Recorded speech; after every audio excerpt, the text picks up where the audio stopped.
Okay, starting episode 10, we finally are seeing the stories beginning to tie into one another. However, the conflict that they're setting up that ties all these stories together, I'm gonna unfortunately have to nitpick again. Because it's worth talking about how imperial family and structures actually worked in China in order to realize that these kind of events probably wouldn't have unraveled the way that they've shown in the story, based on what we know for actual Chinese history. Here's the thing. We're hearing rumors that this Lady Ado, which is one of the 4 head concubines, is gonna be let go or essentially demoted because there's only 4 basically quotas in the imperial family for high-ranking concubines.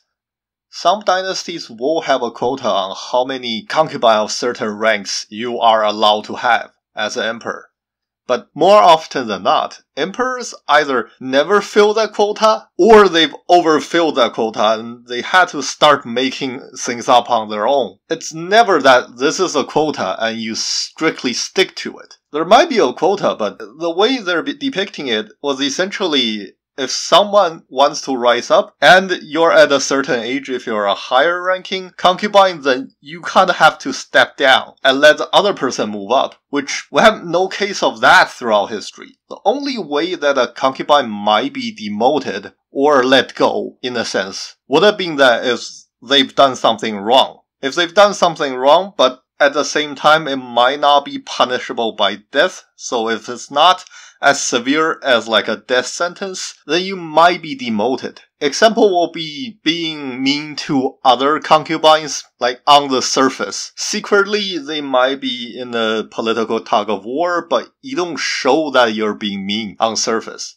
Punishing all the servants with no reason. Although servants in Rear Palace in China was punished pretty liberally, and they really didn't have any way to announce any grievance or objection, the general rule of thumb and view as a superior was that you shouldn't punish people for no reason. It simply didn't happen that you need a vacancy, therefore you vacate it by demoting someone. And here's the reason why. China was running essentially on Confucian logic. So if the emperor were to respect his own self-image, then he shouldn't act as if it's in any way non-virtuous. And just because, say, if you have a concubine that's old and you're no longer interested in that concubine, then you let her go, that seems like betraying someone halfway through. So emperors generally wouldn't want that image slapped on their head. All they would have done is promote someone to nearly the highest rank that they have vacancies, and maybe slap on an additional title to that person. You don't have emperors actively showing that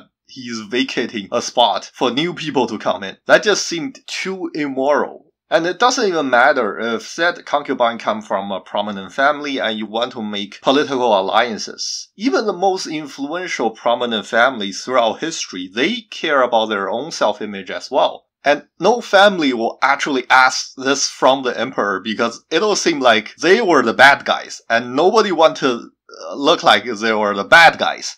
So the whole story setup of this probably wouldn't have happened in reality in ancient China at all, because although, as I was saying, the show did depict that different concubines will have a limit quota, that was accurate. The way that they're showing how one concubine might be demoted, that's completely made up by the author. Once again, I understand why they made it up, because they needed a plot point, and you can't really have a plot point if you didn't make this story up. Said plot point just didn't match with reality. With that gotten out of the way, let's talk about some smaller details. We're shown Lady Ado riding a horse, dressing up in this very somewhat modern-looking getup. Now, interestingly enough, this kind of particular dress style came to China from the 7th century onward, alongside Silk Road from Central Asia. You have figurines and drawings of people wearing these kind of clothes.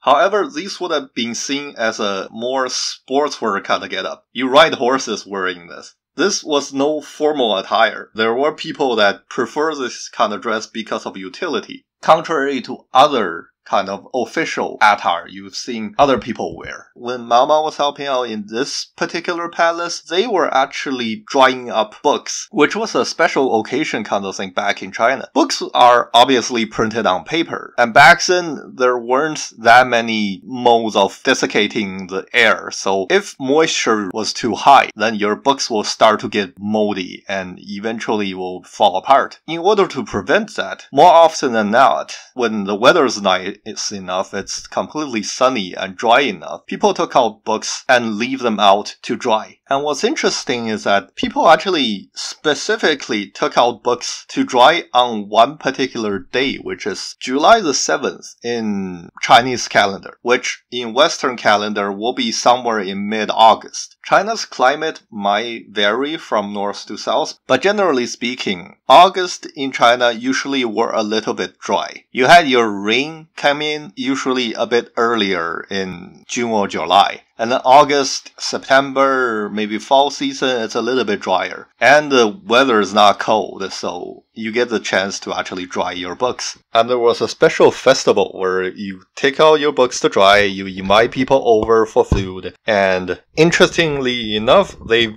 actually managed to turn this into another Valentine's Day. Supposedly this is a day where two heavenly lovers meet, but historically that wasn't the reason why people celebrate that day. Yet you couldn't really stop business people from wanting to make more money, and trust me, love sells. What's interesting about Jinshi flirting with Mao Mao and Gyokyo actually trying to stop him gives me more confirmation that Jinshi is probably the emperor's brother, and Gyokyo knows about it. The whole interaction, if you think about it, would be very accurate to your sister-in-law trying to get your unmarried brother-in-law to stop flirting with your friend or girlfriend or whatever.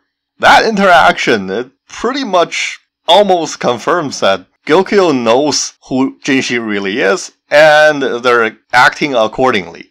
Because their interaction didn't seem in any way formal, and given Jinshi's formal position, this kind of informal interaction seems more like family than anything else.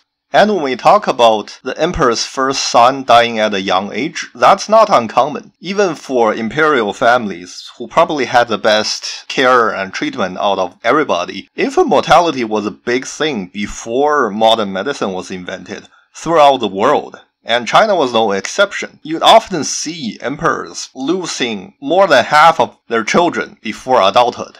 And in particular, Kangxi Emperor of the Qing dynasty had 3 sons that died right after they were born, so when they were infants, before the 4th son was actually well enough. So it wouldn't be a surprise. No matter how good a doctor you could get, before modern medication, childbearing was a very risky endeavor.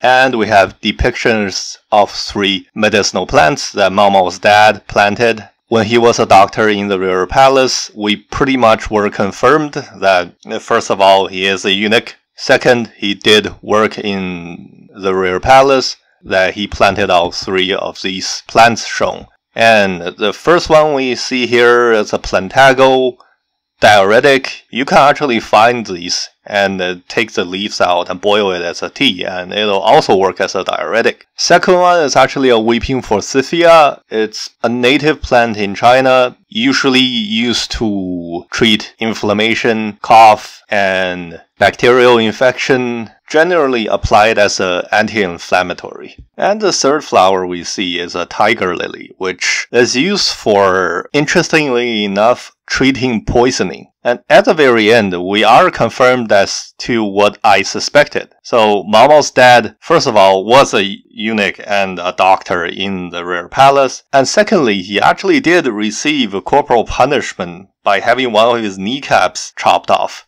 making him limp from one limb. That was one form of punishment, if it's a severe crime but doesn't warrant the death sentence.